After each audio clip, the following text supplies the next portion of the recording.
Welcome to this week's episode where we're going to have a conversation about rock and roll, drumming, music in general, hockey, some history, and a lot of fun.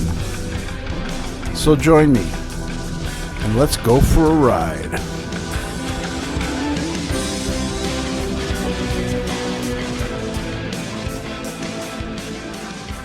Welcome to Conversations with Kevin. I'm here with my good friend Sammy. He is a friend, a neighbor, not a plumber. I'm not a plumber, no. I don't dig my hands in shit. We need plumbers today. I think we do. There's not enough plumbers. Not a plumber. A fireman, actually. Because you probably had pompier in mind, right? Yeah, for everybody who wants to know, I'm bilingual. So let's start this with, he's a good friend, a good neighbor. He's a firefighter. He's also a podcaster and a great drummer. I don't know about great, but I have my opinions, and I'm sticking to it. No, well, I appreciate that. If you listen to the intro music, that's actually Sammy on drums. Which please like it.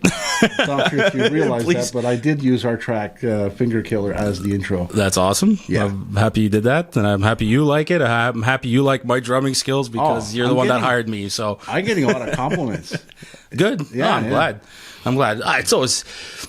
It's always fun playing music, despite your talent level. Let's go with that. But at the end of the day, if it's all about the vibe, and like I don't even have to explain that to you. You know a lot more than I do. You've been playing longer. I'm the vibe guy. But that's it. And at the end of the day, if the vibe works, if the chemistry's there, and you both agree, you love what you hear. Yeah. At the end of the day, that's the magic you create. And as long as it works, if it works, you improvise well. You learn fast. And you have a good sense for where a song is going to go, and that's really important. Yeah, I think so. I play with several drummers who I have to like really dig deep and try and get them to understand what I'm feeling in my music. Right. Where you just kind of jump right in and you kind of have a thing. You take a couple of minutes, and the next thing you know, it works. So that's really cool. Well, it's funny. Dave Grohl has that mindset a little bit, and he always said one thing. He goes, "You could have an excellent singer, you could have an excellent guitar player, bass player, and all that, but if the drummer's his responsibility is just to keep the flow solid, and if he can't do that, then the band won't sound good." And I forgot where I saw this. I must have seen this online. I don't know if it was on Facebook. It's like, they post pictures of like quotes and all that, and I remember seeing, and when I saw that, and this was only a couple of years ago, and this is like many years after I started drumming, and when I saw that, it's like, man, like it kind of hits you. And at the end of the day, it's like, as much as I want to be that polyrhythm drummer, like that guy that's so popular on YouTube, he's everywhere. The guy that does the he's unreal. He's unreal, but because supernatural. Very natural, but like his polyrhythm, supernatural, like above reality. Yeah. Oh my God, like he's a monster. He's not even a beast. He's a monster. Like I think he's changing the whole outlook about drumming now. He's bringing it to a whole other level. But if you really look at it, it's because his polyrhythm, each limb is able to do a different beat, a different rhythm, and at a different speed too. Like I'll never reach that level.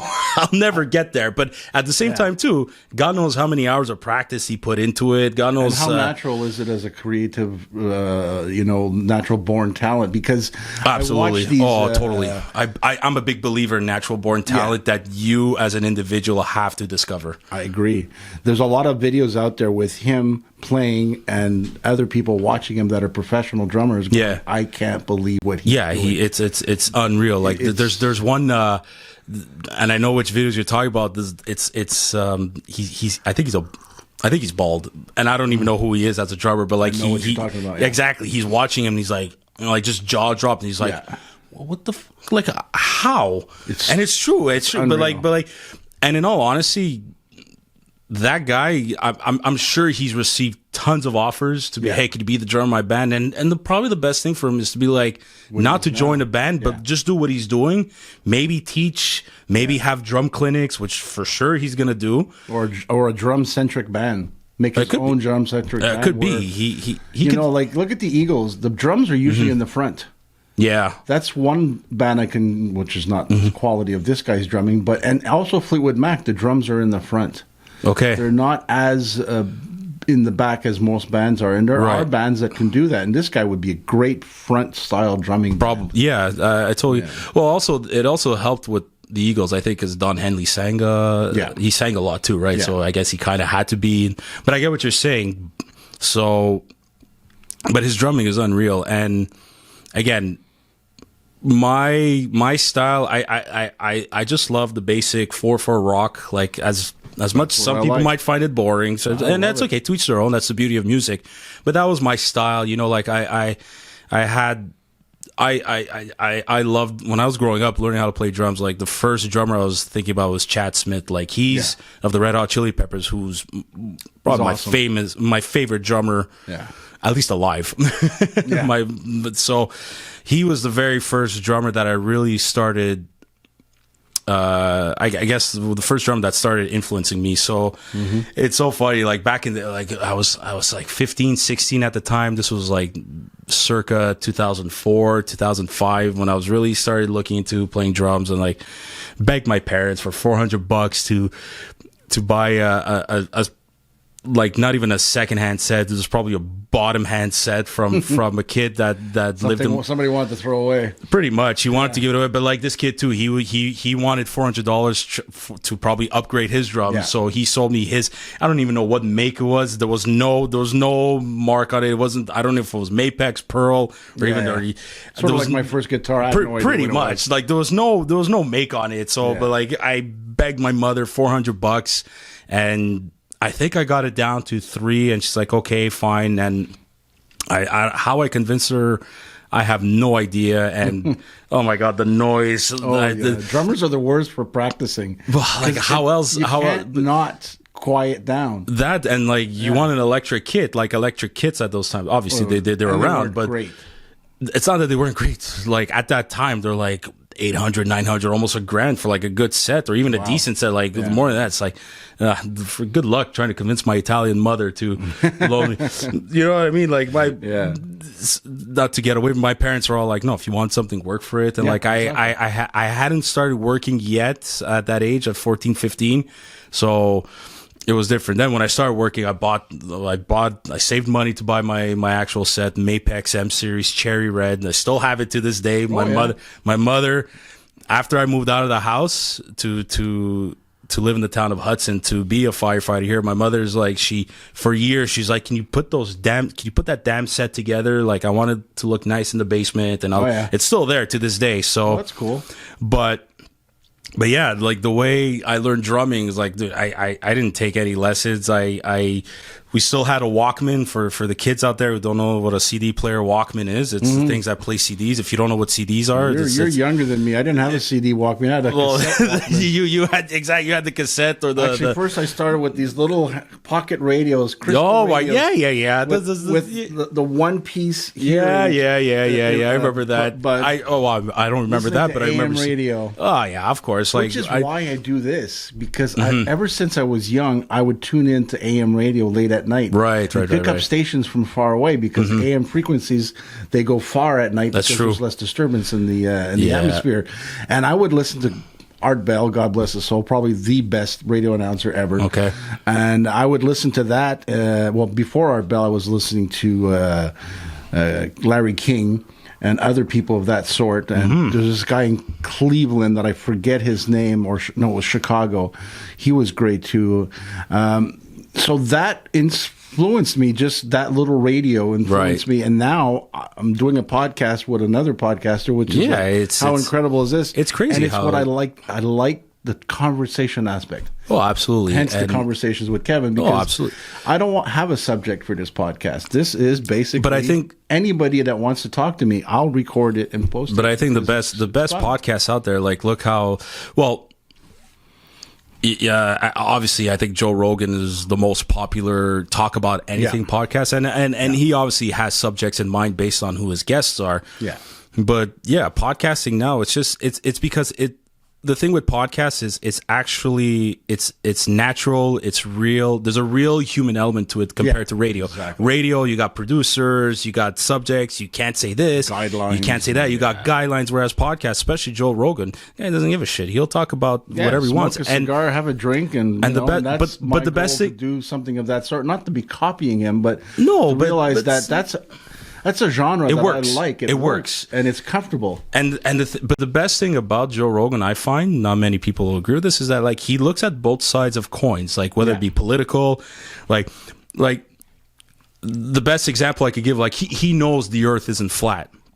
But he might bring a flat earther conspiracy theorist on it. Why not? Just to hear their side of the story. And like it's not so much, you could say, the freedom of speech type of podcast. Not quite exactly. There's no hate speech, obviously. Yeah, you got to. But there's boundaries. Of course, but like those boundaries, but that's you can why, have a great conversation. But that's why he's just so popular. And it's funny, you were talking about AM station. The only time I would listen to the AM stations were listening to sports, like either the Expos or the Montreal Canadiens. So, but back to I really want to talk about how I started drumming was the Walkman. You know, like, and you have the headphones, whatever shitty headphones you have, but like they were crap. When you're drumming, you're moving your legs, or you're trying to learn how to move your legs for the first time with the kick drum, the hi-hats. Like, where the do I put this Walkman? So I had to make sure I wore track pants or not cargo pants, like jogging pants or whatever. But I had to make sure the pockets were big enough that I could fit this big thing, this fucking Walkman in there. The CD player bigger than the CD itself, right? And not just that. It's like a CD player. Like you can't like.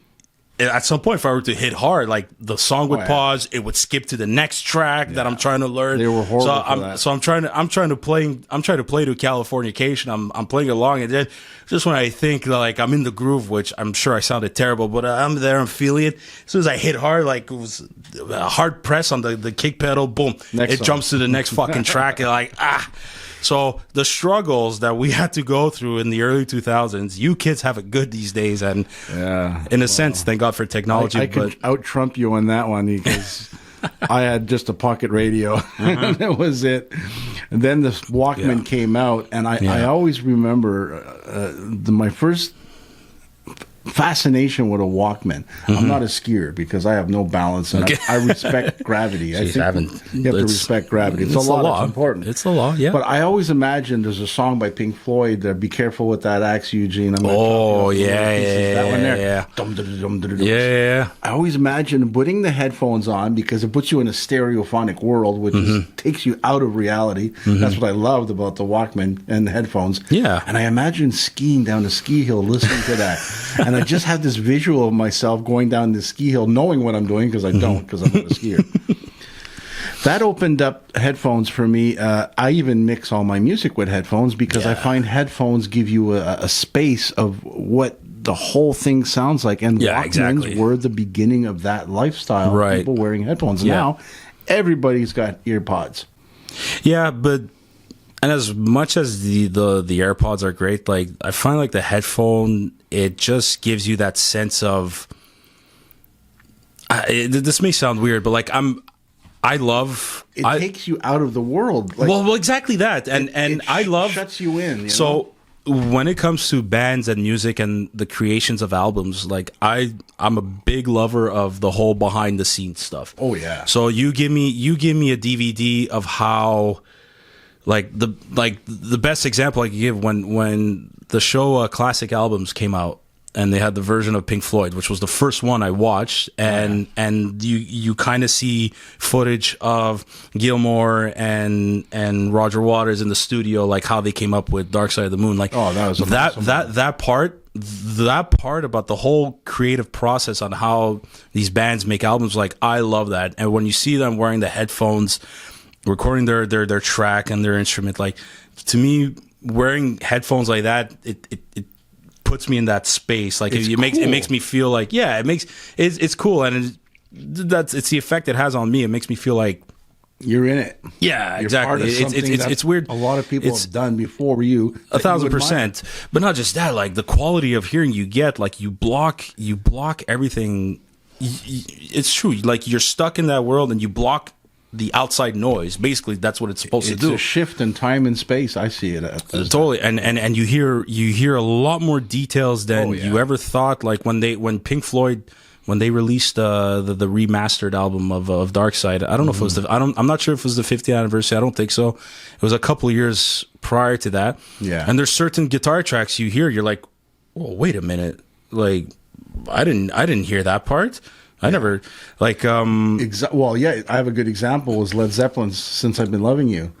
When the CD version came out, the audio was much more clear and defined. Right. And when you put your headphones on at the beginning of the song, you could hear Bonham's chair squeak.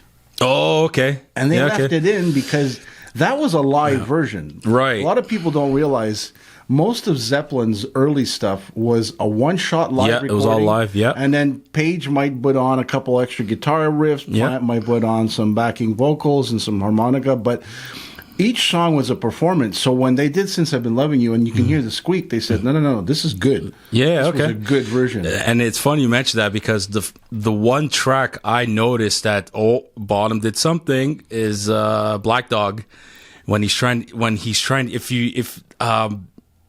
I don't know which part exactly, but you hear him tap his stick to get the count going before da da da da da da. Like you hear like he hits the crash cymbal, and then just as Plant is singing one of his verses, you hear Bonham like hit the stick.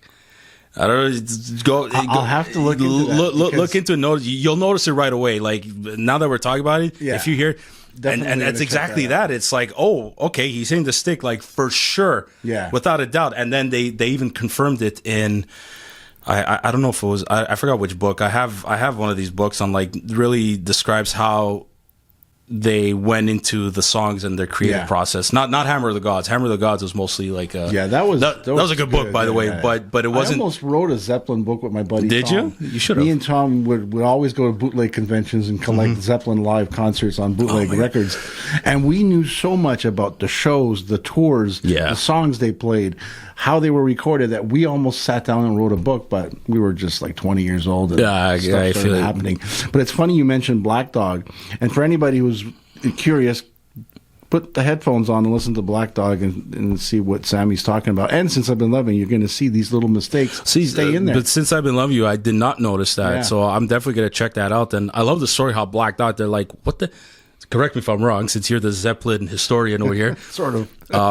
Not really. If I remember correctly, they didn't know what title to give to the song, but there was some random black dog just walking along the studio or a cabin. Yeah, that's right. Yeah, okay. So, but yeah, Zeppelin, like John Bonham. So it's funny how I was mentioning how Chad Smith was the first drummer, and number two after in terms of learning how to play drums was Bonham. Oh yeah, and my buddy Alex. Hear it in your style. Yeah, you've got that heavy-handed Bonham and that kick, that sort of that offbeat flow, which is really hard to do because some people don't realize that when you're off a little bit, you're still timed with the half note or a quarter note. Where Bonham was a pro at that. Yeah, he was unreal. They quintized the Black Dog. Yeah. So what they did is they put the drums in the computer and the software for recording, and they quintized it with the notes so that they're on time, and it sounded horrible. Yeah, the reason that is Black Dog's an interesting song because John Paul Jones wrote that song on a train. He's the most underrated musician on that band. It's unreal. He wrote that song purposely complicated with the timing so people would have a hard time copying it. Wow, interesting. Yeah, because everybody in the song is not on the same time signature, which is crazy. Yeah. Well, he was really the brains of that band. Well, he came up with most of the riffs. The good riffs. A lot of them were him. I believe Bonham was the heartbeat of the band. No pun intended. Yeah, But John Paul Jones was the brains of that band. Like he was so good at, I guess the coming up with the parts, the rhythm, everything, and just constructing it properly. And if anything, he's the one that plays different instruments more than the others. He plays played a lot of bass, organ. He could play guitar. He played the mandolin. Yeah. He plays slide guitar in his solo stuff. Imagine, yeah. So yeah. He's a very talented person, and he solidifies what Page does, because Page is a producer. He's a recording engineer. Mm-hmm. He's a writer, and a good example is No Quarter. Yeah, when John Paul Jones got that riff, it was actually a jazz song. Mm-hmm. It's so good. And then they changed it to a more, it was psychedelic, that gloomy thing, yeah, which is great. It was thank God that that DVD, the song remains the same DVD when he destroys that organ in a good sense, he's having a blast. But I think more than ever, because I love Viking history, Nordic history, Nordic immigrant song. But even that one, No Quarter, you know what the immigrant song's about? Hammer of the Gods, Valhalla, I'm coming. So it's going to disappoint a lot of people. Sorry if I'm gonna break oh boy, me included. It's about the invasion of the West, meaning going to tour in the United States. But they're the Vikings. So instead of boats, they have their big fucking Zeppelin Boeing 757. That's so cool. Yeah, oh my God. And they premiered the song in, I think it was Finland, or anyways, it was one of these Viking territories or Scandinavia. Okay. In Scandinavia somewhere. Okay. Yeah. So, because Plant explained it. He goes, no, this is about invading the U.S. with the... That's amazing. So kind of like what the Vikings did with their music. That's They were the Vikings of music. And they were raiding, but they had I guess they had consent from the groupies and the raping and pillaging was all that was not consent. Exactly. Well, it was the 70s, and Bonham did like to tear up. The Who got all that reputation, but Bonham was one of the worst destroyers of hotel rooms. Oh yeah. He was a married man who missed his children and his wife. And he had a drinking problem. Yeah. And he used to get a little. There was a story where the manager came in to give him the bill. What's the manager's name? I'm trying to... No, not this manager. The hotel manager came to give him the bill for what he destroyed. Yeah. And the manager made a joke. Goes, that mirror is still intact, and he crashed it right in front of him. Well, what was the manager's name there? Peter Grant. Peter Grant. Yeah, who's like British white Suge Knight at the time. Yeah. So Peter Grant was a great manager for one simple reason. He had a cut, and that was it. The more they made, the more he made. Yeah, exactly. He didn't steal from the band. He actually let them grow. And their success was his success. Yeah. So he managed that band really well, because that band could have been badly managed and not go anywhere. That's true.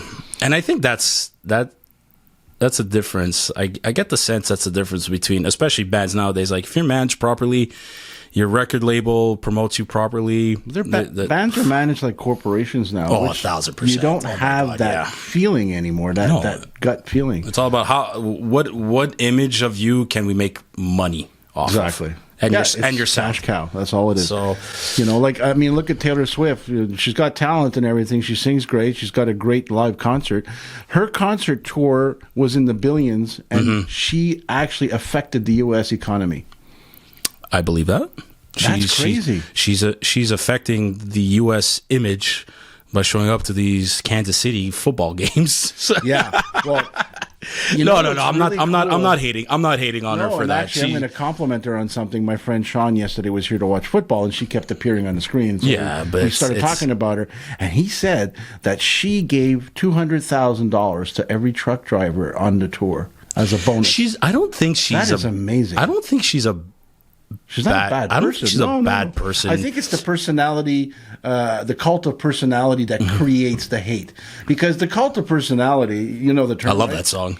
That's a great song. Living Colour is oh my amazing. God. Such a great song. For Living Colour at Place des Arts in a Jimi Hendrix tribute. Oh, wow. And he played Voodoo Child for like 20 minutes. Oh, dude. Great. That guy is phenomenal. The song Cult of Personality, I first heard that song in a Grand Theft Auto game, and I don't know if it was the San Andreas game. I forgot which one. As soon as I heard that song, I'm like, I need to know who sings this song, because it's a fantastic song. You know how I discovered the Living Colour? Rolling Stones. They opened up for the Stones. Really? Yeah. I didn't see that show. They didn't play in Montreal, I don't think, or did they? I've seen so many concerts, I can't remember half the opening bands. But I heard about them. I looked them up. I went and bought the CD, and I loved it. Just from song one to the end, it was just like a one of those. I kept it in my car, and I always listened to it. There's something about Montreal and bands that like set a whole new reputation for that. Like Supertramp, Genesis, Pink Floyd, the list goes on. Pink Floyd, Roger Waters had to spit on a kid, and that's how he wrote The Wall. I think Metallica, James Hetfield almost got burnt to crisp. Yeah. And then Axl Rose was like, nah, screw this. I'm not playing for you guys type of deal. Jeez, but yeah, it's crazy how music has really, I think it goes without saying for everyone, music is a bit of a driving force for everyone, no matter what style it is. But for me, it's been the soundtrack of my life. Yeah, and it's been a bit of a guideline trail, like how I live my life. Like I got all my bands lined up for me, different times during the year, different moods, different it's insane, and you know what I mean. But like I'm all over the map, which I love. The big genre for me is like rock, and then it's divides and like it spans out to like my first album, the core is thick and then it gets narrow at the end. You want to laugh? You want to laugh? My very first album I got was Limp Bizkit. You know what I mean? So like, mine was René Simard. So like, I think I'm more embarrassed than you are. Oh, whichever. Who cares? Oh my god,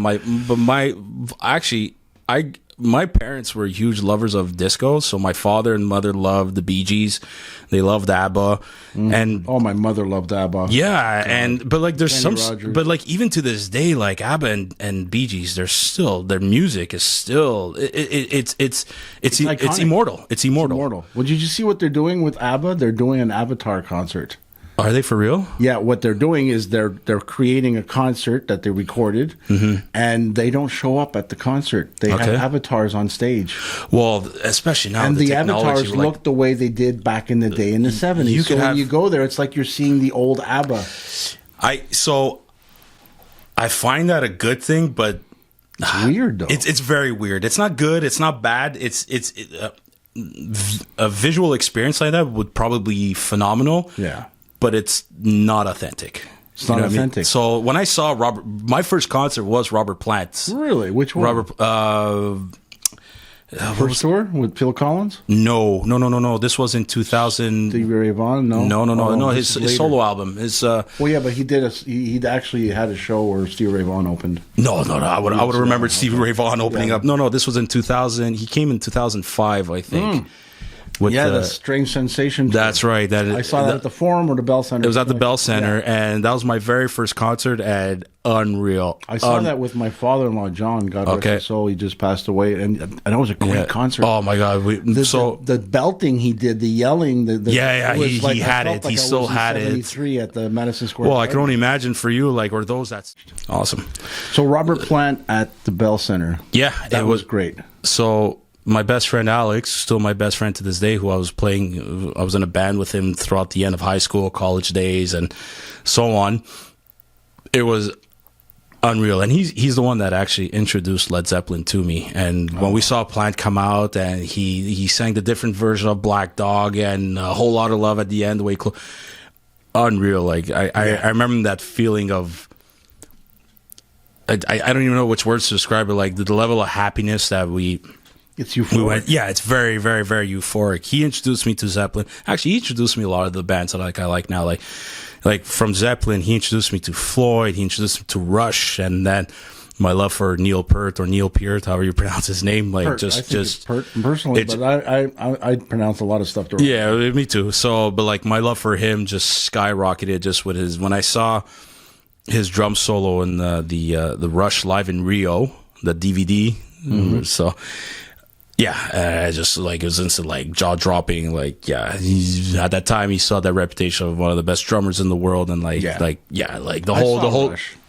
I saw Rush. I missed their final farewell tour, but I saw the last two tours before that.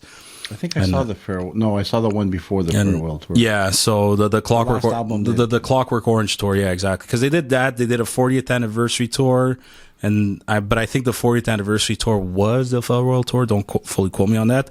But yeah, I saw them. When it was their Snakes and Arrows tour, I saw their Clockwork Orange. Oh my God! Like, I'm so happy I saw them. Neil Peart, God rest his soul. Like, yeah. See that great drummer. So when he passed away, like, and especially now, like, social media is a big part of our lives, but like a few of my friends came up to me and they're like, he passed away, right? I'm like, yeah. And it was like, well, you didn't post anything. It's like, you know what? The guy did not want to have the spotlight on him. He was very private, very reserved. You know, he loved the touring, he loved the shows, he loved playing music for people, selling the albums, but like, you know, he was shy around people. He was shy around fans, but like he knew how much he meant to them. It's all that's like, yeah. And he was a prolific writer, insane writer. Like the guy, like probably he destroys that whole joke. What did the drummers say? Joke or like type of deal. Yeah, like, he was so cliche jokes about drummers. Yeah, exactly, being dumb and like but he was the complete opposite. Highly intellectual fellow and Canadian too. So, so when he passed, I'm like, no, I'm not posting anything about it because, you know, he was a private guy. He didn't want to be in the spotlight. And it's like, this is kind of for me. Like, I'll, I guess, mourn his death, like my way. Exactly. I don't need to share it. Like, so yeah, then I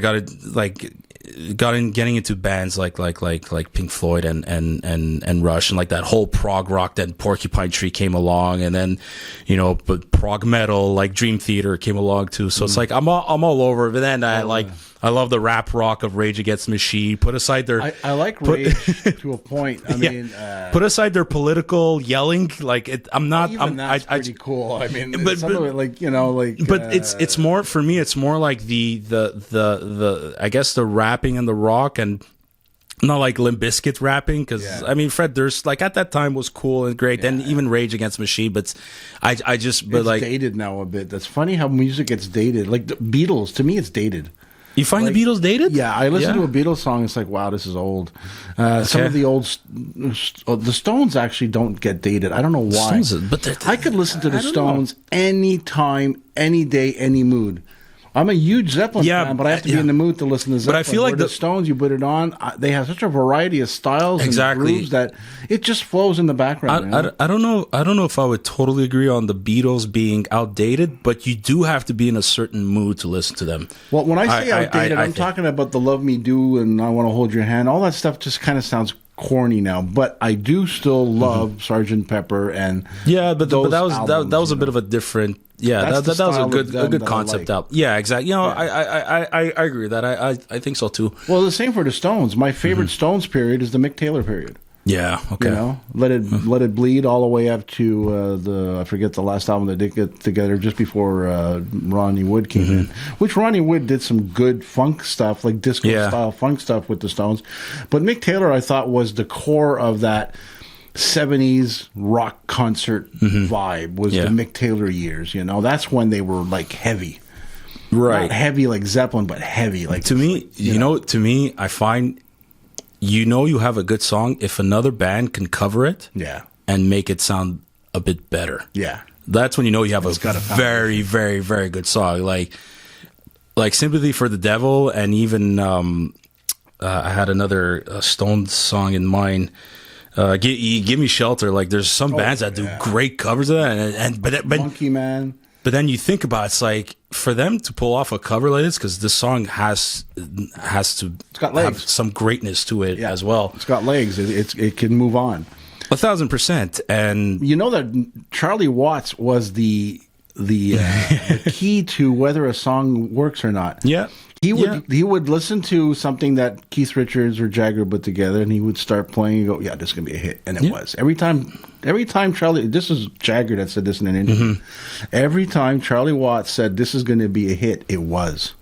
And I think a gut feeling. And I think the same could be said for Ringo. Like, they're two. Ringo is he's a verbal player. Ringo. Yeah, he speaks his role. It's you know what, to maybe I don't know, regular audience, to someone who just hears music but like just wants to hear the song and not really dissect into it, you might hear simple drumming and all that, which they kind of were. Simple drumming, I have to add to that because I saw one of these YouTube videos where they're talking about drummers, and this guy was saying that one of his buddies, who was a really good drummer at the time, not professional, but he was laughing that Ringo was so simple. So the guy took out a very plain Ringo beat and he challenged him, and the guy couldn't do it. Yeah, because the simplicity of his beats are complex in the way it's played. Exactly. Yeah, because he actually verbalizes the song through the drums. Ticket to Ride, like stuff like that. These are crazy drum beats. But he also had, correct if I'm wrong too, I think Ringo had a bit of jazz influence in him. Yes, and so did Charlie Watts. Yeah, so he used to do a Travis Barker for Blink-182. He's a pure jazz drummer. Yeah, and that's why he's able to play so fast and like in I guess that punk rock '90s style, late '90s. So. Well, Bonham was inspired by big band music. Exactly. So was Neil Peart. Yeah. So Buddy Rich, I think. Buddy Rich was like their god and idol for a lot of them. For Chad Smith too. So that's my story about drums. So like I kind of going full circle, and like when you and I jam together, like I kind of try to implement all those styles a little bit. Like I keep it simple, but once in a while I want to throw in the Neil Peart fucking tom rolls all the way down. I want to incorporate like a Bonham triplet beats. So like it's a bit of everything, and I have a bit like the Chad Smith like ghost notes too. Like he uses that a lot because of Buddy Rich ghost notes. The ghost notes on the snare drum. It makes a fuller sound on the kit. So that's like my I guess my influence, my direction, like my approach there. That's the word. I was like my approach to the drums. So you said something at the beginning of the drum conversation, which is funny. We just mentioned the intro, and we've been talking about music ever since, which is great. I love it. Yeah, for sure. It's natural. It's organic. But you said something at the beginning about the drummer. If the drummer's not good, the band sucks. And that was Dave Grohl's rule. And that's why Nirvana, I think that's why, I think he learned that through his years with Nirvana. Yeah, because look at Jimi Hendrix, Jimmy Page, two guitarists that I admire, and two guitarists that are, well, I hate to say sloppy, but they are sloppy. Very sloppy. And they make a lot of mistakes. Yeah. But what they do with the mistakes is they create a different vibe in the song. Vibe sound, yeah. And like Jimmy Page once was quoted, if you make a mistake, do it 3 times again because they think you did it on purpose. Yeah. And Hendrix was kind of like that too. Hendrix just invented stuff as he went along. Yeah. So you could be off on the guitar, but you can't be off on the drums. No, and when I'm off on the drums, like I put a lot of pressure on myself to be perfect, and I know nobody's perfect. Like I am a bit of a perfectionist in almost everything I do in my life, and like I'm still working on it to this day at the age of 35. But when I mess up a beat that like I get so upset, and especially when the flow is going well, and in my mind I'm like, okay, flow like is this perfect, don't change anything, and then a little part of me is like, maybe try something just to see, and I was like, yeah, let me go for it, and I fuck up everything, and then so it's and again, it's just, I guess I never had the room to, ever since I moved out here in the town of Hudson, like I never had my own room place to practice drums. Maybe one day like I will purchase like a good electric kit so I can practice a bit more, but just, well, you're always welcome to come here. Yeah, I do. And I love our jam sessions, our recording sessions. So they're always fun. It's just, life, I guess life gets a bit in the way, with my job, my career, and my family life, girlfriend, my hockey podcast, watching hockey, watching sports. Tell us about playing your hockey podcast. Because, so I've listened to a bit of it. I'm not a hockey fan, so forgive me for not listening for the whole show. No. I listened to your tone, your approach. And if you started doing a football podcast, I'd listen every day. Well, put a pin on that, because I really think one of my buddies who was a co-host of my podcast, like he loves football too, and I Sammy seriously, jokingly told him, like, you should maybe do an NFL podcast because he really, his love for football and the NFL really grew. But so my Montreal Canadiens podcast, well, not my Montreal Canadiens, but the Montreal Canadiens podcast I co-host is called The Curfew Boys. And it started during COVID. Yeah. So I love the title. So it really doesn't take a genius to figure out how we came up with this name. Okay, no, unless you're outside of Quebec and you don't realize that we had a curfew. Exactly, you couldn't walk your dog more than so many up until blocks away from your house at a certain time. God, it was. Anyways, let's not get into that. I'm not going to get. No. Let's. We could reserve that subject for another. We don't want to get into that can of worms or that rabbit hole because ugliness. So during COVID, it was the 2020. Yeah, we started in 2020, the 2020 season, where because of COVID and the pandemic and the NHL changed their formats. You know, all the Canadian teams played against each other. The North Division, the East Coast. A strange. It was a very, very, very strange. Well, everything about it was strange. Like in sports and the NHL, especially in the NHL, was weird. Everything about it was weird. It's just life was weird. Life was weird. Like the lockdowns and everything. I mean, we don't have to get into it. But like whatever. At the time, I could sort of understand. But the podcast was born during a time of crisis. The podcast was born during a time where we couldn't go out.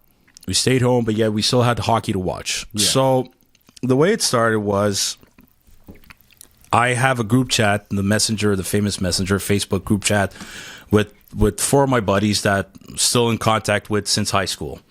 And that's cool. every year, even after college, after guys got married, started having their families, like once in a while we would get together, we would go to the casual sport and we would watch the game, and we had a group chat, we would talk to each other during games, comment about that. Then the pandemic hit, so the NHL season, we were still chatting.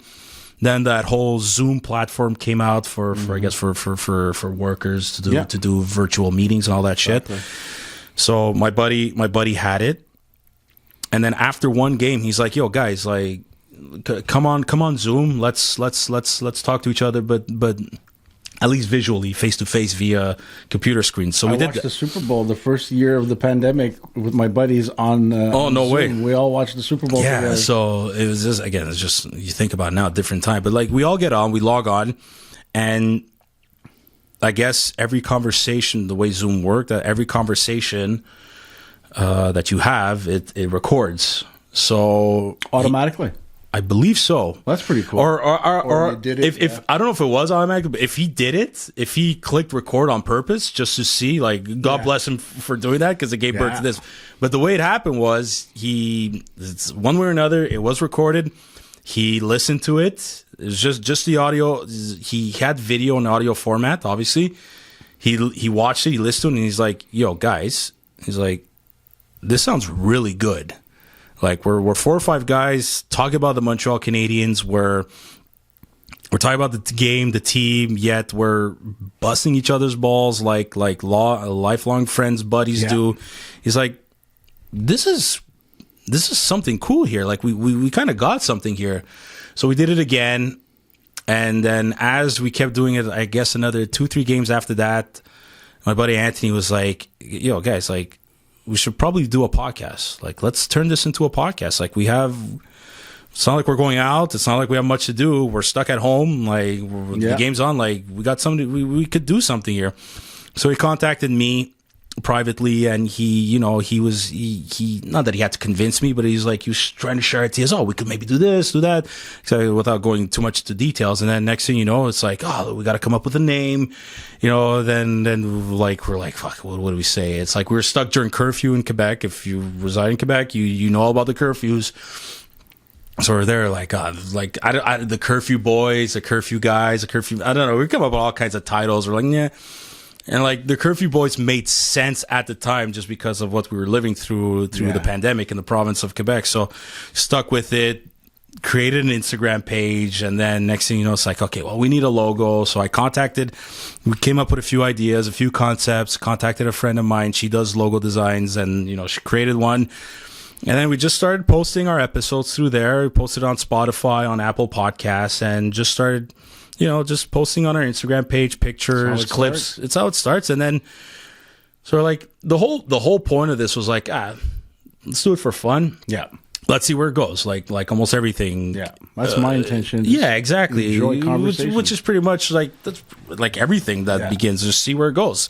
Start with fun, and it kept growing and growing, and then we actually created a bit of a fan base. And for fast forward 4 years later, that was in the 2020-2021 season, and I think what really helped was that the Montreal Canadiens, they actually went to the Stanley Cup Finals. Yeah. So that really boosted our audience, and I guess our fan base started growing. I'll use the word fan base lightly, but we didn't have any YouTube. We didn't have YouTube at the time. It was it was just audio through Spotify, Apple Podcasts. Okay.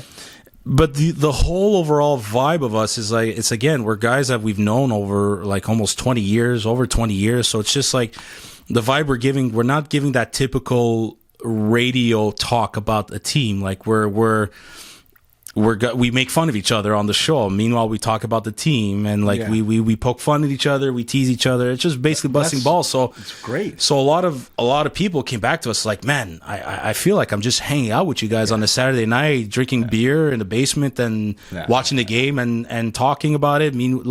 So that did you do it live during the game? No, we wouldn't do it live during the game. Okay. We did a lot during that time. It was all post game episodes, basically. Okay. So like we'd watch the game and we talk about it. Watch the game, talk about it. Then after the restrictions were lifted, and then as life slowly started getting back to normal or somewhat normal, the new normal, exactly. Like we weren't able to do as much, but like we're still going strong. Like we have YouTube. It's for a season and a half now. So we're on YouTube as well, the Curfew Boys. It's free if you subscribe and like. Thank you. And it's just, but like my love for hockey has been there since the age of 4 years old. I've been playing hockey since that age as well. I still play to this day, and I find that as I get older, like I think I have more of an appreciation for the sport, mostly the sport. Like the NHL is not a perfect league, but my love for the game, the sport of hockey, it keeps growing even more. And like when I play now, like I'm a competitive guy. Like I've always been competitive, but I know when it's time to like just having fun, and then when it's play for something. Push it up. So like I'm able to figure out where the line is in a sense. Yeah. But it's just, man, like I like the more I watch the game, like the more I'm learning things, and I'm trying to apply that on the ice when I play. So like I just I kind of wish I had that attitude when I was younger, when I was like in my early teens. That's how I feel about music. I wish I would have. Yeah. But the problem with me was like I was a very good skater. I still am a good skater, but I was very fast when I was younger. I had the speed. Unfortunately, at that time, like you needed to have the height and the size, and I was a late bloomer. Yeah, I was a late bloomer. Like I was always the smallest amongst the other players. I was fast, but I wasn't big. I was able to play with body check contact hockey, but again, I wasn't big enough, so I was always overlooked a little bit. I did make double letter hockey a few times, and I played pretty competitive. I played contact hockey in those amateur leagues, so like I got to experience that. So I kind of take everything I learn and what I'm still learning now, and I try to apply that into the podcast. And especially now with Twitter, like we all know how Twitter people are. They think they know I've everything. Never been on Twitter. No, thank God, stay away from it. I only have Instagram. That's about it. I don't do that for photography. Twitter. I don't even have a personal Twitter account because I just don't like. I have our Curfew Boys Twitter account. Like I deal with that to kind of either promote episodes or share thoughts on what I think of the game, players, and that makes et cetera, et cetera. Right? I mean, it's a tool. You don't have to the tool, but it's a tool. No, but there's a bunch of tools on that on that application. So it's just it's the Montreal Canadiens fan base. It's the market, right? When they've won 24 Stanley Cups, and you have people who've seen the glory days, and they compare it to what they're seeing now. Like people think they know. People think they. listen, it's one of those platforms where you have the right to express your opinions, which is okay. Yeah. The problem with Twitter is, like, if I were to say something like Carey Price sucked throughout his career, which I don't believe, just not for a second. I think he was one of the best goalies of my generation to play the game. But if I were to say that, like, I'm gonna get outcast and run out of town. That's and people the thing I don't like about social media. It's too polarized. It's you got to follow the narrative. There is no middle ground. The narrative, and then usually the narrative sucks. I'm sorry, 1,000%. You know, but you watch anything Twitter, on YouTube. Generally, people's opinions are in cement, and that's why this show is about anything and everything. Because I don't want to restrict opinions. I will have people on here that I completely disagree with and respect them. Yeah, that's what it should be. And I respect that's how, your attitude towards it, because that's the reality. Right? But that's how adult conversations and civil conversations are supposed to be. Twitter is basically a platform where grown adults can tattletale. Yeah, because they got their feelings hurt. Well, yeah, I can see that. That's how I see it. It's exactly that. Not to change the subject, but to go back to hockey, you were talking about your size and everything. Great friend of mine, Mark, who passed away a few years ago, sadly, was like you. You kind of remind me of him. You've got that size and everything, and that you're a strong, smaller guy, but a powerhouse, like a tank. And he was like that. And he was a great hockey player. Yeah, I'm sure. He played with a lot of guys. Orr's brother, I think. Oh, no way. Yeah. Okay. And, anyways, I'm not 100% sure. If anybody I know is listening, you can correct me in the comments. But he was like you in the sense that he just was just strong, pushed hard. And, I mean, he used to go out drinking and get up in the morning and go play hockey and score goals. He was able to see, like, natural talent. But that's it. I don't know if I'd say I have natural talent. I'm able to play, but I'm one of those where it's like I have to work on whatever skills I got. Like it really is. Well, believe it or not, like Will Smith said something.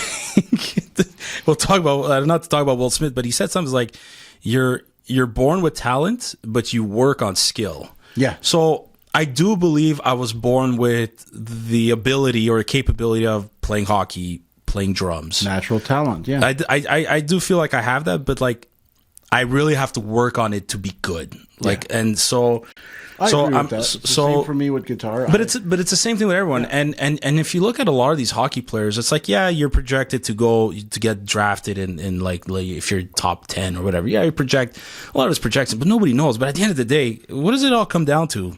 Especially these kids at that age, they're at such a young age now where they come into this league. It's all about your attitude and your work ethic. Yeah, work ethic is a big thing, and it's not just not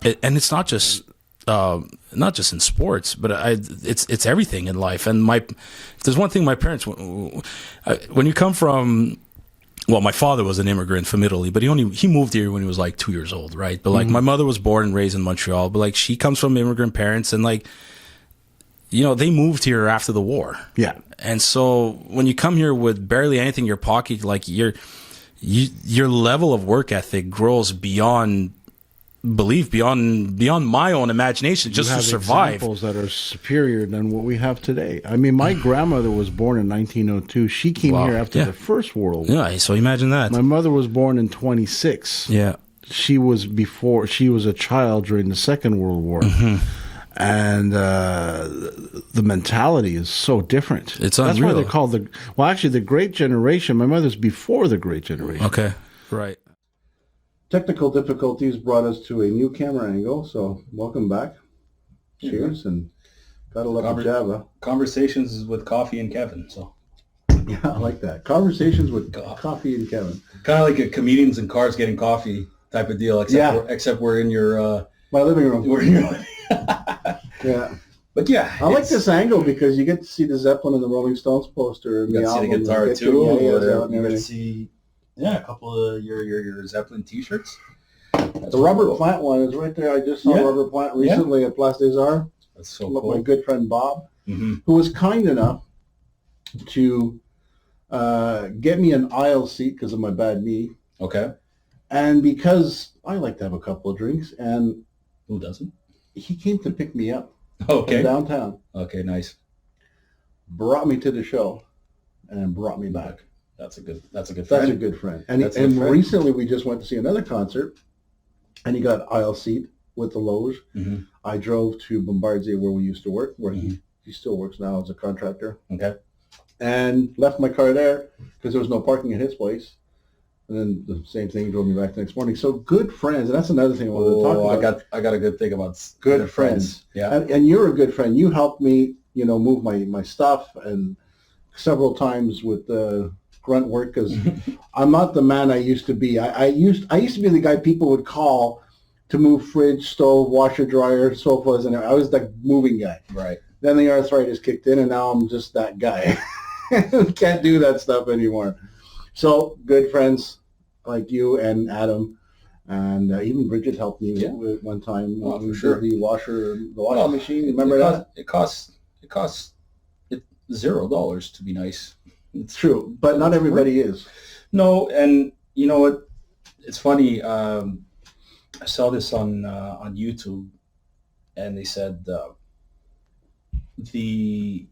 the guys that you want to keep in your life are the ones that you could call at like 2-3 in the morning from a Tijuana jail, and hey, can you come? And I believe I still am that guy, but I used to be that when I started driving, and a couple of my friends, they didn't have either their license yet, or they were too they call me at 2-3 in the morning. They're like, as soon as I wake up, they're like, hey man, we're a bit of a trouble. Like none of my friends ever got in trouble with the law or anything. It was just like they didn't have money to get a cab or anything. And as soon as if my phone would ring at 2 in the morning, I'd see it's the name of my friends. Like I knew it's because something was up. Yeah.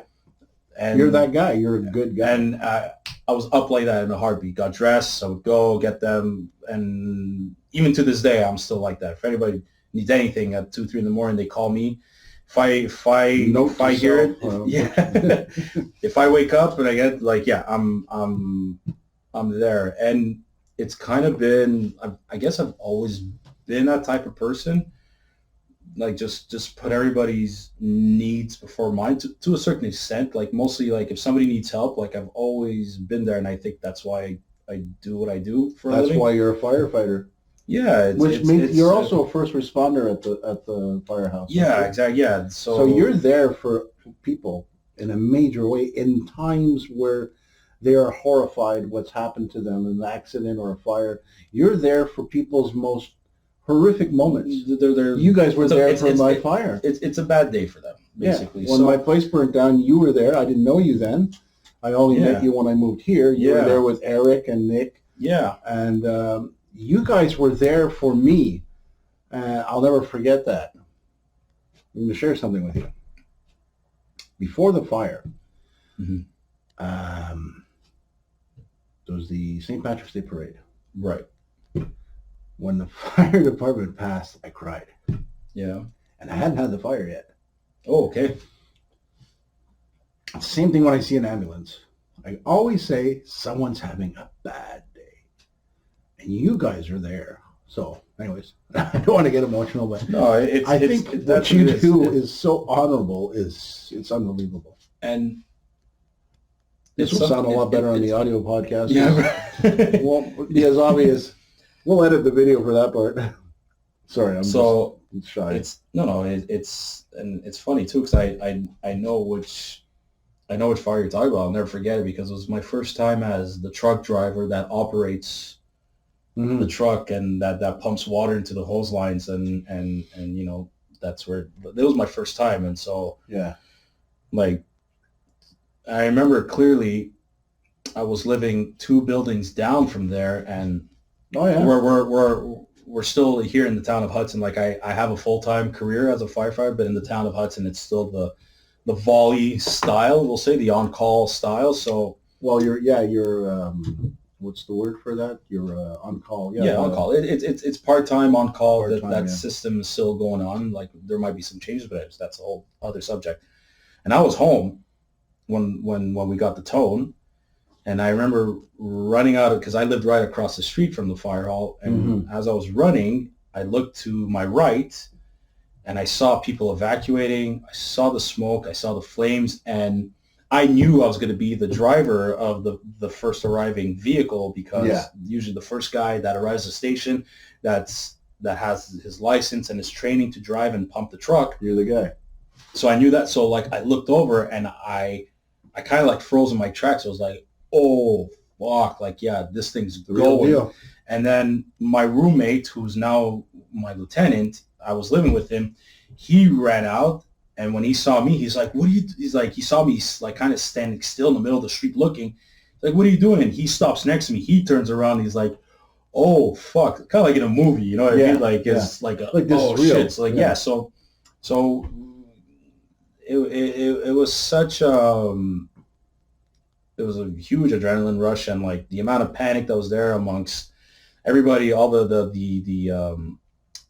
tenants or everybody that was living there, you know, for sure it was I was quietly in shock. Yeah, all I remember is I can laugh about it now, but I'm standing there. My first thought was they're across the street. It's going to be okay, and then it just went whoosh.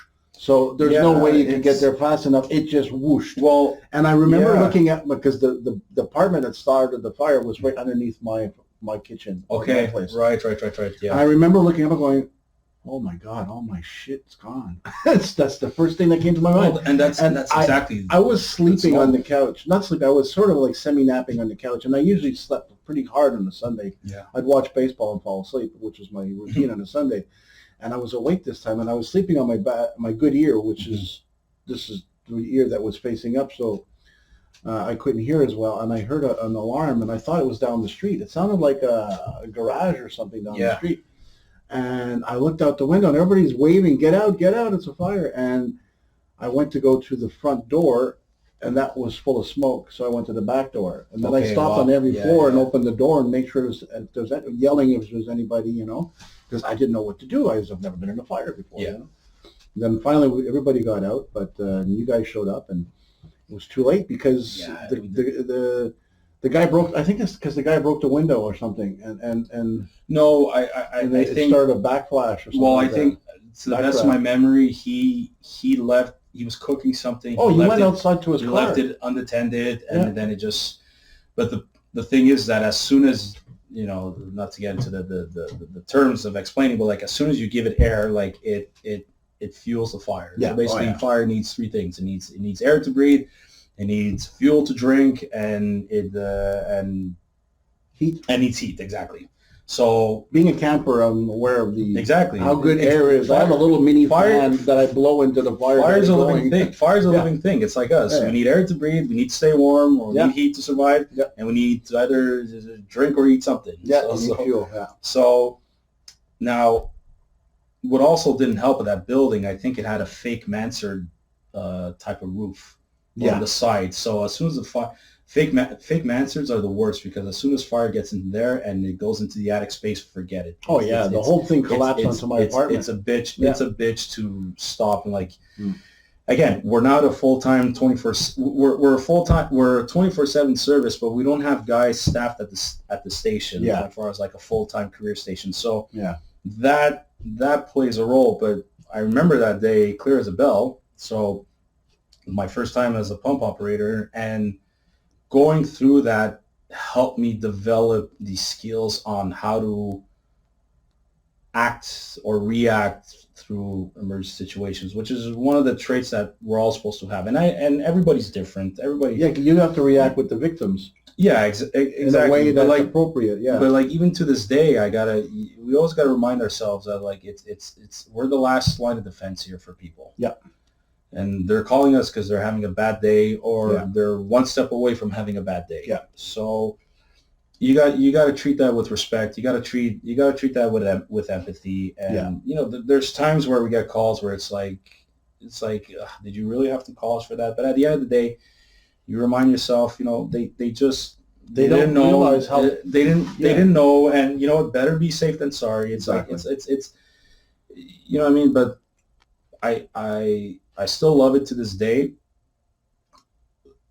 but there's at times where I'm feeling a bit of especially the first responder side where we have medical interventions, like that's where things really get personal, and it could get heavy. And sometimes I feel it's told a little bit. And I've been doing it for 12 years now, and like I've seen stuff that not everybody wants to see. Yeah. And I've accepted it. I'm fully aware that it's part of the job. But like, I hate when people say, "Well, you signed up to this." It's like, okay, so throw the whole human element outside. Forget it. I'm supposed to be a robot. No, A lot of, at the end of the day, like not many people have done that or said that to me. Yeah. Most people they appreciate the job we do. Well, empathy goes both ways. 1,000%. But then you have some that be like, well, you cost the town too much money. My taxes are going up because of you. Anyways, so I don't know. Which it's okay. One fire to realize that's well, exactly that. I guess so. But when I hear you guys screaming down the street, I feel bad for where you're going, and I'm appreciate that you guys are there. Yeah, but like, look, at the end of the day, it humbles you. Like you feel good. It feels good feeling appreciated by your citizens, and that's what we do. So, well, I appreciate you guys. I appreciate you for appreciating us, but especially nowadays, there's really a lot of strict rules on like our health and safety, because like there's more and more firefighters, like after they're retired, they're dying because of cancers that are related to the job, being exposed to smoke and toxic substances that you breathe or get on your skin. So I'm happy that this job. It is. Like, I'm happy that there's rules to apply in order to protect ourselves as much as possible. But like prevention, this job comes at a cost, not just physically but mentally as well. The firefighters, like we have it pretty good amongst the emergency response careers, like cops, like paramedics. I think I thank God that I'm not a cop, because I would probably lose my badge on my first day if I were. That must be a hard job, because it really you're dealing like with idiots all the time. There's nice people out there. Don't get me wrong. 1,000%. But there's just takes that one idiot one time in one day to ruin your attitude towards a lot of people. 1,000%. It builds your guard up. A lot of people don't realize that when the cop is not really polite and he's kind of cold, it's maybe because he's just been having a horrible day, and he's been having to deal with people and that the shield is up. 1,000%. And the problem with my father was a cop. Yes, so he was in the LaSalle fire. So you probably know. But the problem with today's society is everything's based on perception instead of perspective. So, but anyways, so. Yeah, I would never have been able to be a cop, because if I got called to a domestic violence intervention where some guy, God knows what he did to his wife or his child, like I would hurt him. You would be emotionally involved, that I'd want to hurt him. Well, of course it's wrong. It's a natural response. But I have no problem admitting this. If I were a cop, I would probably beat the living hell out of him, that I would go to jail. Why you're a fireman. So and this is why my respect for cops, like as I get older, as I work closely with them, and my perspective of them, I can only imagine what it's like to be in their shoes or in their boots, whatever. I'm sure, no matter what, whether you're a cop, firefighter, nurse, construction worker, there's good people and there's some not so good people out there. I'm glad you mentioned construction workers, because people live in nice homes. They pay $600,000 for a beautiful home. There was a guy standing on a roof in the middle of July in 30 degrees weather putting your roof on. There was a guy in minus 10 degrees hammering a nail on the structure of your building. That's a hard job. Yeah, I have several friends who are in construction. They know who they are. I mean, my friend Mike is still doing cement. My friend Norm did cement. My friend Mark that I mentioned before, he did cement. Yeah. Norm did carpentry and stuff like that, and cement. So these people worked hard. It was really, really hard.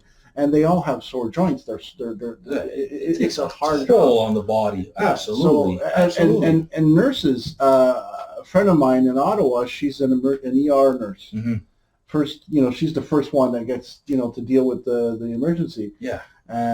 The stuff that they see and they go through and the exactly. stress. So like it's all of you guys together, and I know I'm throwing in, like, because you mentioned it, the construction people. These are all jobs that are necessary for the growth of society. 1,000%. And the survival of society. 1,000%. I'm not saying other people are not important. I can go down the list. I get what you're saying. When it comes to like really hard jobs, I couldn't do it. I couldn't do any one of those jobs. Well, again, like can I do construction? I mean, I could do demolition. I like breaking shit. That's always fun. But I can do the demolition stuff. Give me a big sledgehammer. I would never be able to be a nurse. Like they work endless amount of hours, and like we all 12-hour shifts. Well, we all know what's going on within the province with the nurses, with teachers. I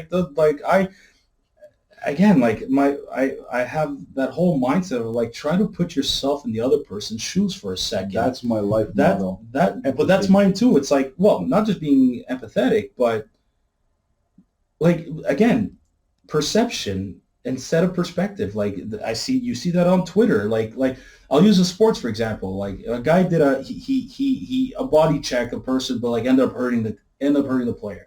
Like people are crying as if they know what it's like to be in that person's shoes or skates, for this example. Mm-hmm. Like, no, like don't judge right away without knowing what it's like to be the person on the other side of this argument or the subject, whatever it is. So like I really try to, and again, to me it comes with age. Comes with life experiences. Comes with maturity. Hopefully, maturity. You know what I mean? But like again, like we're so stuck on how things are seen through these fucking things. Yeah. That a human element has been taken away since the growth of the technology amongst the phones and social it's gonna media. get worse. Well, I'm scared. I'm scared. I don't have any children yet. I would love to raise a family, but I'm not gonna lie. Like I'm scared of where society is going in terms of technology, without going down that rabbit hole. In terms of politically, where we're heading. Well, I'll go down that rabbit hole a little bit. Schwab, World Economic Forum. Yeah. Okay, he's the one that predicted the pandemic, and he's predicting another one. Yeah, he's predicting all kinds of stuff. He was talking on an interview, and I saw this film, so it's not like a fake news thing. Mm-hmm. He was saying, he goes, what about in 10 years we can put a chip in your head, and that chip is going to allow you to feel people's emotions and thoughts. And you know what he said? He goes, imagine we won't have to vote because we'll know what you want. That sounds fucked up. That's scary. That's scary. That's. Imagine you walk into a room and you right away know the girl thinks you're cute or she thinks you're ugly or you're annoying her. Like you're gonna feel. I don't want that. No, I don't want to know what you're thinking. I already know what women think of me most of the time. I don't want any transmitted AI signal. No, I already know what women think of me most of the time. So I don't want them to hear it. He literally said 10 years. But you know what? I talk to friends about technology. Oh, what's it going to be like in 20 years? I go, no. What's it going to be like in 5? Because in 5 years, we've gone so far. That the next 5 years are going to be scary. That's like you being lobotomized into a new world of artificial intelligence. Yeah. That's what it sounds like to me. Yeah. That's scary. Anyways, it is scary. I don't know. I just I'm worried, like if the pendulum is swung one way, I'm worried if it swings another way, or if it doesn't. I don't know. At the end of the day, the pendulum has swung. I mean, we went from super racist to super unracist, but racist in that sense because it's counter racism, and the middle is where everyone gets along. Yeah, exactly. Because now everybody's accusing everybody, and before everybody was. I like to consider myself a not a neutralist, but I'll use the term considerable. It's a mixture of conservative and liberal put together. I'm a conservative person. I would love. I'm obviously. I'm trying to use humor in this topic, but like I look at perspective. I also try to look at two sides of the coin. Always. I always do. Like put yourself in the other person's shoes. What are they experiencing? You have no idea what their life is like. No, exactly. It's like the guy that cuts you off on the highway. He's either on the way to a hospital, he just got fired, his wife is cheating on him, or her husband's cheating on him. Like, you don't know what's going on in their heads. No, you don't. Or he could be just an idiot. That's a possibility. It could be that too. And but it could be something else, because I've cut people off without realizing I did it because I made a mistake. Mm-hmm. I don't want to be considered the idiot because I'm not. I'm a considerate driver, but it does happen that you make mistakes. So to judge somebody else's actions, is, to me, ignorant. Yeah. Because you don't know what they're going through. You don't know who they are, why they are the way they are. The only thing I might not disagree with, but just I think because I respond on highway accidents, and I've seen cars crumbled. I've seen people hurt. Yeah. I've seen drivers. I won't go into detail, but like it's so if I see someone driving like an idiot, unfortunately I'm there because I'm there thinking like, my God, you're one stupid move away from ruining the lives of a lot of people right now. Okay, well let me reiterate. But I do get I totally agree with you on that. I totally agree with your whole, like, you don't know if the guy's in a state of panic. For sure, is it possible? Absolutely. Yeah. Because I'm not saying there's no idiots out there. I would say the majority are idiots. Yeah, exactly. People drive cars that are overly safe. That makes them feel like Batman in a Batmobile. Sure. Yeah. And nobody thinks twice about their flashers or cutting people off, and I get that. And that's becoming worse and worse. But what I'm trying to get to is not taking away the fact that there's idiots, because there's a lot of idiots. But there are some people who are not idiots. I've accidentally cut somebody off before, and I didn't mean to. Or I was, not thinking. So there are those people out there. It happens, yeah, for sure. I'm not close-minded to say that. I am scared to drive now more than I ever was. I used to love driving. Now I don't look forward to it. Taking the 40 into the West Island is like taking your life into your hands. Oh yeah, well especially in the evening, around 10 o'clock at night when you got five $100,000+ cars racing each other on the 40, and they're going back and forth in between. There is no excuse for that at all. So, to give you an example, if ever I'm responding to a medical emergency, and usually there's someone that's getting transported into the ambulance, then you have a family member that is going to drive and meet them at the hospital, I always make sure, and even my colleagues are good with this, some of my colleagues, they tell the person, like, look, I know right now you're in a bit of you're not feeling too great about this whole situation. Please take your time. Don't rush to get to the hospital. Don't try to catch up with the ambulance too. Please. Take your time, like we tell them that, because the last thing they need is to get themselves hurt while they're trying to join a loved one at a hospital. So I really tell them, and again, this comes with the territory of seeing things on highways, and you realize now, like this younger generation, they're always with their phones, and they like filming while they're driving, and to make TikTok videos and all that shit. They're doing videos while they're driving. I don't understand that. I'll tell you a good story. There was one time where on one of the main boulevards in the town next door, Vaudreuil, we respond to a car accident. There was a collision at an intersection. So obviously traffic in that direction is slowed and reduced down to one lane. And the cops are there too to secure the scene and all that. There's one idiot he's slowly driving. The driver, window down, phone out, be like, oh, I don't know if he's a blogger. I don't know what the heck. He's an idiot. That's for sure. Yeah. He's filming this as he's driving slowly. The cop is right there. The cop is there. And the cop's telling him, like, what are you doing? Yeah. He's like, oh, I'm filming. He's like, you're not allowed to film. You're driving. Put your phone. The cop gave him a warning, like, yo, put your phone away. And the guy says, like, nah, I can do what I want. The cop's like, yeah, pull over right now. Give him a fucking ticket. I'm like, good. Yeah.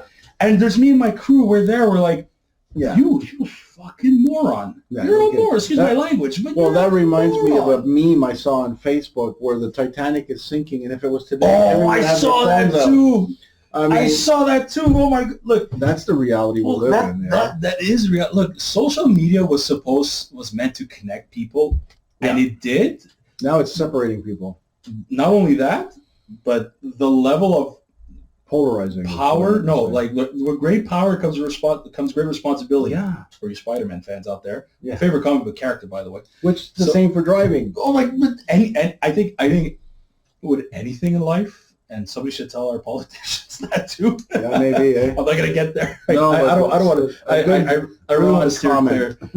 It's a broad comment. For sure. So, look, at the end of the day, I feel like, again, was this a God-given talent or universe-given talent? Whatever your belief is, I'm pretty sure I was meant to do this job. And I tell you one thing, like it did not come to me automatically. Like when I said earlier that how like I'm one of those guys that like I need to work harder than the average person to. You have drive. Thank God I have it. But like yeah, I really wanted it. I realized drumming. You sit there, you think, you do, and it gets done. You have drive. But I think that comes with the job too. Like it comes with your personality. You really need to analyze, and you need to. But those are like part of the traits that I feel good for the job. Yeah. What you're attributing what you are to your job, and I'm going to say you're wrong, and I'll tell you why. It's the same as sports. People always say sports gives you character. That's bullshit. Sports shows your character. If you're an idiot in life, you'll be an idiot in sports. That very true. I believe if that. You're organized, you have drive, and you're a hard worker, as a regular human being, you will be that as a fireman.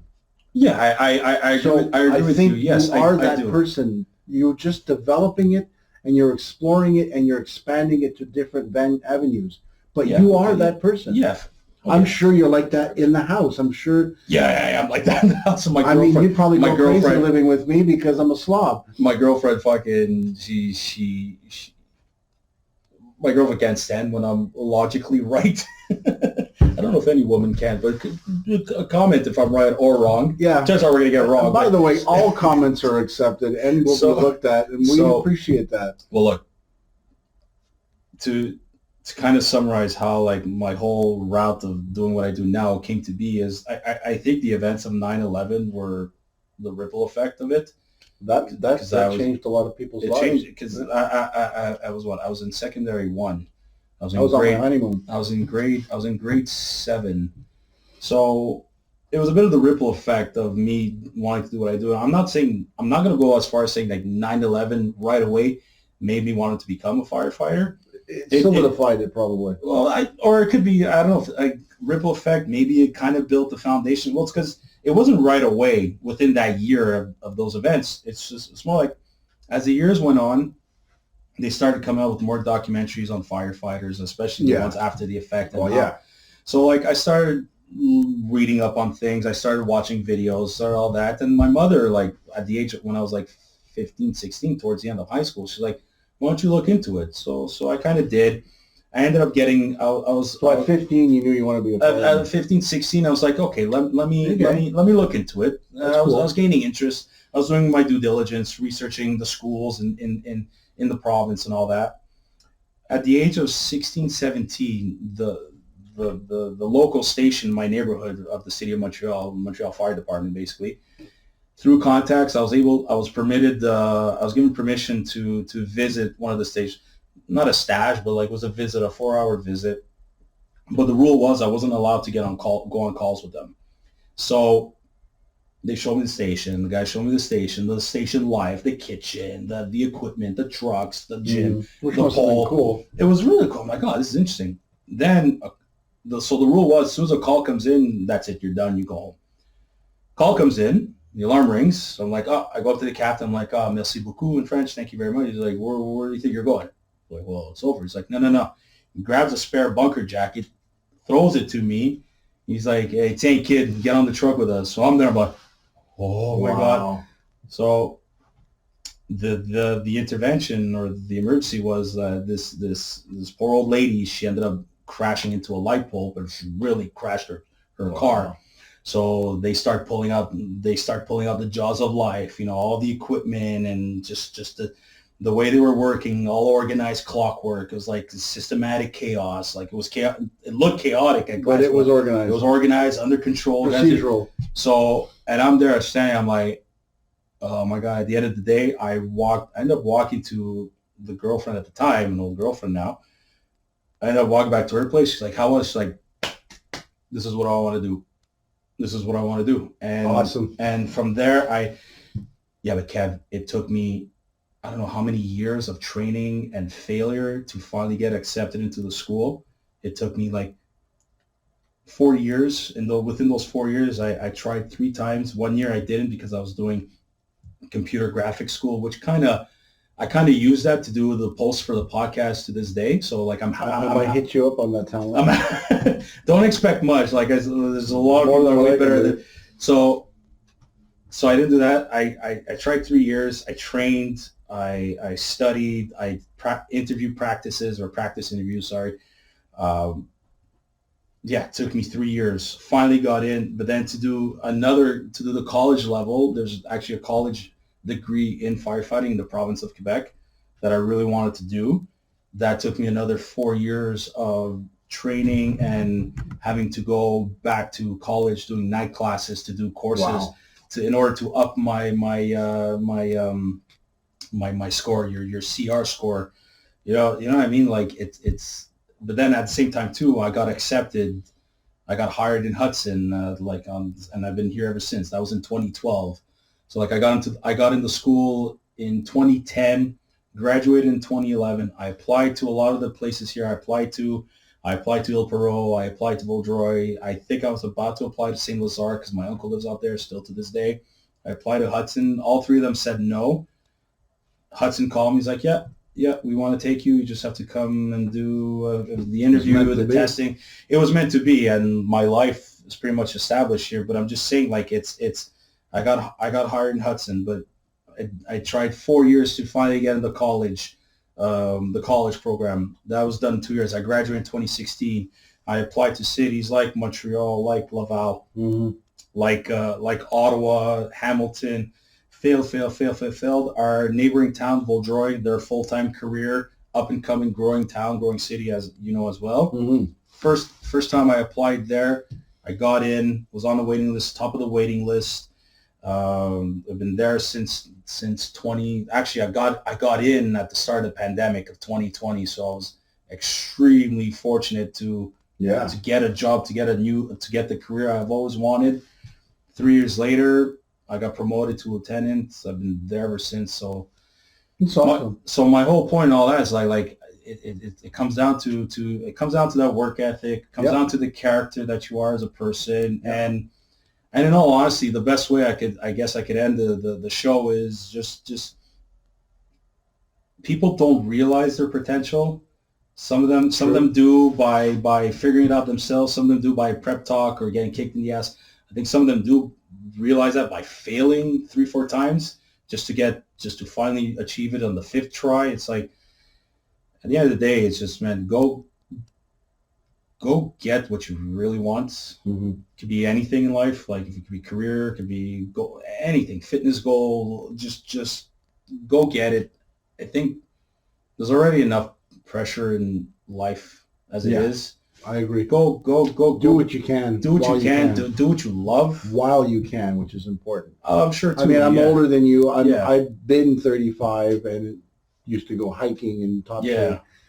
I never thought I'd have arthritis and not be able to walk in the woods anymore, which is a passion of mine. So do what you can while you can. Yeah, 1,000%. Absolutely. It's like do what you can. Do what you love, man. Do what you love. That's why I got a studio in my apartment. Because I love music. And this is why I'm doing this. I love conversations. I grew up listening to AM radio. I used to record my family with a small little tape deck on the kitchen table and listen to it after. So I started podcasting because I was watching camping videos. Okay. And I wanted to film my camping trips and do podcasts. Absolutely. And I never got into it because when I go camping, I don't want to be filming. It's work. Yeah. So the podcast Camping with Kevin. Yeah, well, I'm going to do probably campfire chats, but to do a camping video is a lot of work that I don't want to do. Yeah, this is what I like to do. Yeah. So this fits. So do what you can while you can is, I think, the best way to end the show is do what you can while you can. So what I'm going to say now is cheers. Kev, thanks for the conversation. Thanks for having me. And I have to shake the hand of a man who saves lives. I appreciate that. You're a good guy. I appreciate, you got to appreciate the good people you have in your life too, because those people like that are the driving force, and they're the ones. I think someone like you reminds me, like, stay on that straight path, because I believe in making mistakes to learn. But like, if I fuck up majorly, where like I end up, I don't know. The best way I can explain it's like it's not that there's pressures on me to be perfect, but it's more like, okay, you continue the straight path. If you're not going to do it for yourself, do it for the ones that truly care about you and appreciate you. I agree. So that's another motive of mine. That's going to be the theme of this show is people I care about and that I respect. I want to have conversations with like this. So I'm going to wrap it up. I'm going to say again, thank you, Sammy. And be nice to somebody today because it feels great. There's nothing wrong with that. And hope you join us and leave comments and all that stuff. Like, subscribe, whatever. I don't like saying that stuff. It sounds silly, but apparently you have to say that. It's free. It's free. It's all free. So enjoy and see you soon. Cheers.